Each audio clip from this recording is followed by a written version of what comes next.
જૂનાગઢના ખામધ્રોડ વિસ્તારમાં અનેક સોસાયટીઓ તથા જોશીપરા વિસ્તારમાં આવેલ અનેક સોસાયટીઓના રહીશોએ કલેક્ટરને એક આવેદન પાઠવી તાત્કાલિક અસરથી શાનધારાનો અમલ થાય તેવી રજૂઆત કરી છે. જૂનાગઢમાં આમધ્રોડ અને જોશીપરા વિસ્તારમાં હાલ અનેક સોસાયટીના રહીશોએ કલેક્ટરને આવેદનપત્ર પાઠવીને રજૂઆત કરી છે.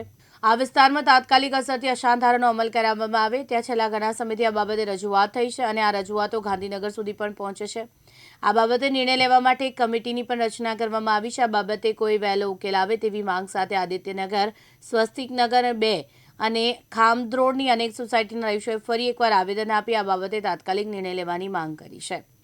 આજુબાજુના ગણેશનગર વિસ્તારના કૃષ્ણા પાર્ક, અલગ અલગ સ્વસ્તિકનગર 1, 2 સોસાયટી, આજુબાજુના જે આપણે શ્યામલ પાર્ક, રાધિકા પાર્ક, બધા વિસ્તારમાં મુસ્લિમ લોકો એ એરિયામાં બ્લોક વેચવા માટે રહે છે. હાલ અત્યારના અમારા વિસ્તારમાં એક બ્લોક છે, એનું રાત્રિ દરમિયાન કોઈ પર્સનને કીધા વિના, કઈ કર્યા વિના પિરામલ ફાઇનાન્સ દ્વારા એનું વેચાણ કરવામાં આવ્યું છે.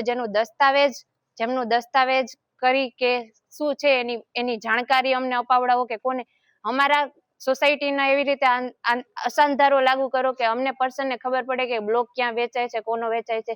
જે દ્વારા તમે રેલી કરાવડાવેલી છે અમારા લોકો પાસે, અમને બધાને બોલાવવા, અમારા લોકો લેડીઝ અસાંધારા માટે આવેલા હતા, એ જ અમારા એરિયાને એની કઈ લાગુ નથી પડતી.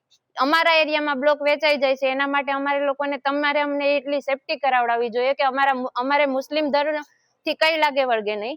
એને અમે પાર્ટ આપેલો છે કે એને હર્ષદનગર વિસ્તારના પાર્ટમાં એ બ્લોક લઈ શકે છે, તો પછી એને અમારા પાર્ટમાં ગુજરાતી વિસ્તારમાં અમારા લોકોને એની ખાણીપીણીથી જે અમને પ્રોબ્લેમ આવે છે તો એને ઈ પાર્ટમાં બ્લોક વેચાવે, ઈ પાર્ટમાં ઈ લઈ જાય. જે બિઝનેસમેન હોય, દલાલ હોય, કોઈ બી પર્સન હોય, બેંક મેમ્બર હોય, એને ઈ કહેવામાં આવે કે ઈ પાર્ટ થ્રુ જ એને દલાલને રાખવાનું રહે. અમારા ગણેશનગરના વિસ્તારમાં અસાંધારો લાગુ કરાવવામાં આખામાં કે ત્યાં કોઈ પણ પ્રકારના મુસ્લિમ વિસ્તારના કોઈ પણ પર્સનને ના બેંક થ્રુ, ના કોઈ પર્સન થ્રુ કે એવું કઈ વેચાણ કરવામાં આવશે નહીં. ઈ પર્સન આજે રાત્રે અમારા ઘરનો બ્લોક વેચીને વયા જાય છે તો બાકીના પર્સનને અમારે લોકોને પ્રોબ્લેમ આવે છે. ઈ અમારો બ્લોક વેચાણ, અમારા બધાની પરિસ્થિતિ એવી બધા સરખા ન હોઈ શકે કે અમે લોકો બ્લોક વેચીને સીધા જઈ શકીએ. ત્યાં રહેલા મેમ્બર છે એ બધા નોર્મલી છે કે અમે તરત બ્લોક વેચીને ન રહી શકીએ. આપણે મિડલ ક્લાસ ફેમિલી વાળા એ વસ્તુ ન કરી શકે, એટલે મિડલ ક્લાસ ફેમિલી માટે અમારી રિક્વેસ્ટ છે તમને કે જે પ્રૂફ તમને અમે આપેલા છે, જે અરજી આપેલી છે એની ઉપર તમે એકવાર ડિટેલ્સ થી વાંચો, એની ઉપર આગલા પગલા. જુનાગઢમાં અસાનધારો લગાવવા માટેની ચળવળ આમ તો છેલ્લા 3 વર્ષથી ચાલી રહી છે. ખાસ કરીને ખામધ્રોડની સોસાયટી વિસ્તાર અને જોશીપુરાની બોર્ડર ઉપર આવેલી સોસાયટી વિસ્તારમાં અસાનધારો લગાવવો ખૂબ જરૂરી છે. એના માટે અનેક રજૂઆતો કરેલ છે. સરકારમાં પણ પ્રતિનિધિ મંડળ દ્વારા રજૂઆતો કરવામાં આવેલ છે. માનની કલેક્ટરશ્રીને આ અંગે અનેક રજૂઆતો કરવામાં આવેલ છે.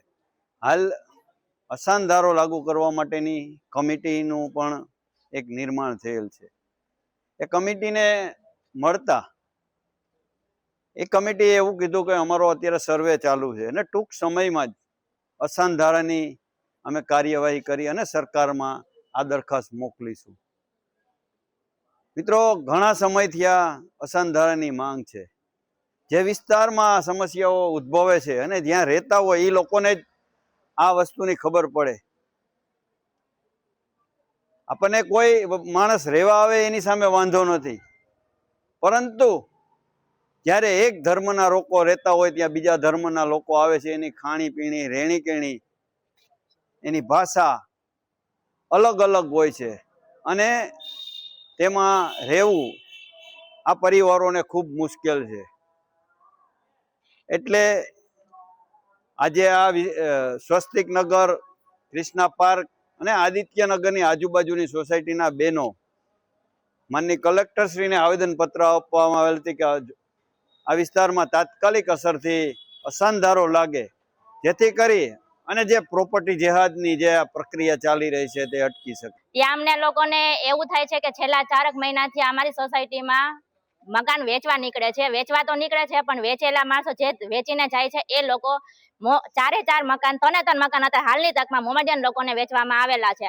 જો કે અમને વાંધો નથી કોઈને, ભલે મોમેડિયનને દો પણ કાંઈ વાંધો નહીં, પણ જે આપણે આપણા ધર્મ બીજાના ધર્મને આપણે અનુરૂપ નથી થતા, એટલા માટે આપણે એ લોકોને એમ સામે સાથ આવે ને કઈ થયું જરૂર નથી, પણ આ તો એમ કે એ લોકોની ખાણી પીણી, એનો રહેરવેશ, એનો જે બોલચાલ કરેલી છે એ લોકો એનેથી અમને નફરત થાય છે. એટલા માટે અમે એટલું જ કહીએ છીએ કે અમારી સોસાયટીમાં જે મકાન વેચો, કઈ વાંધો નહીં વેચો, પણ મોમેડિયન ને નહીં. હિન્દુ ગમે ને વેચી નાખો, તમને છૂટ છે, પણ મોમેડિયન લોકોને નહીં વેચતા. કારણ કે તમે લોકો જો એક દિવસ એને પર સહન ન કરી શકતા હોય તો તમે જેને વેચીને જાવશો એ મોમેડિયન સાથે અમે લોકો જે વધેલા છે એ લોકો કેમ સહન કરશું, એ વિચાર રાખી અને તમે હિન્દુ લોકો ને પ્લીઝ મહેરબાની કરીને એને જ વેચજો.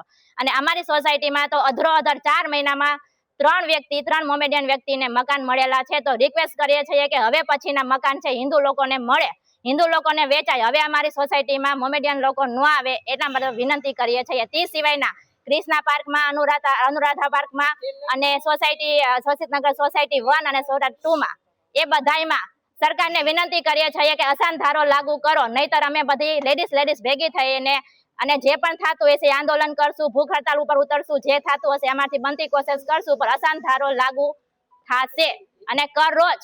પ્રકાશ દવે સાથે યજ્ઞેશ ભટ્ટ, દિવ્યાંગ ન્યૂઝ, જૂનાગઢ.